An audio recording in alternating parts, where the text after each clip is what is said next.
Hey everybody, so we started the series just for 3 days yesterday about wayward words, and so we're going to continue on with that. And we went through verse 5 in James chapter 3, and we talked about how the tongue or words are kind of like the bit in the horse's mouth or the rudder on the ship that kind of steers us in the direction that it wants to go. Well, today we're going to find out a little bit more about the tongue. In verse 6, it says, "And the tongue is a fire, a world of iniquity.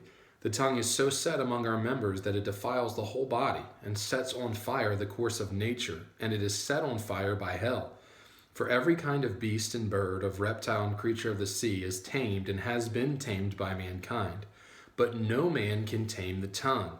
It is an unruly evil, full of deadly poison." So here's the point. Here's what we're talking about. We're talking about how our tongue or our words can really change everything about us. And the Bible here is going to relate the tongue with a fire. So I brought along an old lighter, right? So we light this sucker up and we see we've got a flame. However, anyone looking at this flame would say that's manageable. I mean, obviously, it's gone, okay? It's a manageable flame. However, if you were to start putting paper around this flame and all of a sudden you were to start lighting paper and the paper lit paper and lit paper and lit paper, well then all of a sudden this whole room is going up in flames. Why? Because something that was so little was given the ability to ignite the other things and it wasn't tamed. So leaving this thing, if I were to like just somehow, rig this to where it would stay on, I just set it down on my desk. When I came back at some point, everything's on fire. Why? Because it wasn't managed. And the Bible tells us that our tongue, our words, is like that little fire. And if we don't use and if we don't contain and if we don't tame those words, if we don't put boundaries around them, then they will in fact set on fire. They are a world of iniquity.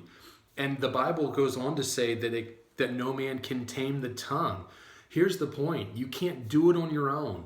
You need Christ. You need Him. You need His abilities, His strength in order to tame that which you cannot do on your own. A lot of times we'll just say, well, I just won't curse anymore. But then the moment something bad happens, what do? There's a curse word that comes first and foremost to our mind. Now, there's certain ways that happens because we allow ourselves to hang out with people that use that language so it becomes second nature. We listen to music with those words in it so it becomes second nature or whatever happens. But there are ways we can guard ourselves so that that fire does not get out. I don't have a fire pit in my yard that doesn't